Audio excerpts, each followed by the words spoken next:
On ne vient pas de Nazareth à Jérusalem, on n'affronte pas toutes les fatigues et les périls d'une telle route pour s'en retourner aussitôt.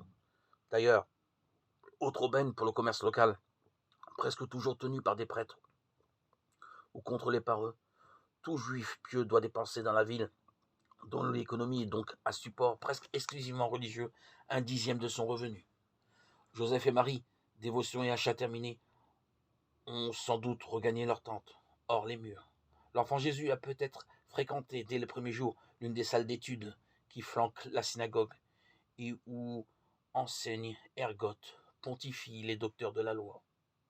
Il s'y est plu et est revenu le lendemain avec ses parents, et quand les jours ayant été accomplis, comme l'écrit l'évangéliste Luc, Joseph, Marie et leurs compagnons nazaréens ont repris le chemin de leur bourgade d'origine. Il y est resté. Qu'il ne s'en soit pas aperçu d'abord n'est guère surprenant, la cohue de l'arrivée n'a d'égal que celle du départ.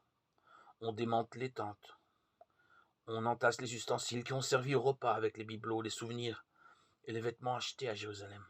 Les ânes braillent et les gamins s'en vont devant, aussi impatients de repartir qu'ils l'étaient d'arriver.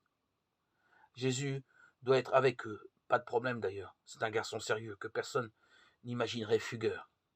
Et si l'on ne s'aperçoit pas aux haltes que cette caravane de Galiléens s'autorise pour reprendre des forces, c'est qu'il est avec ses oncles, ses cousins ou ses voisins. Malheureusement, le soir, quand vient l'heure de monter la tente, de faire étape pour la nuit, il faut bien se rendre à l'évidence. Il n'est pas là. Personne ne l'a vu. Il s'est peut-être attardé. Ces routes de Judée sont bordées de trous et de grottes dans lesquelles il s'est peut-être aventuré. Ce n'est pas son genre de s'écarter ainsi. Mais allez savoir. D'ailleurs, il manifeste depuis l'enfance autant d'indépendance d'esprit que de sagesse. Il est possible enfin qu'il ait fait une mauvaise rencontre.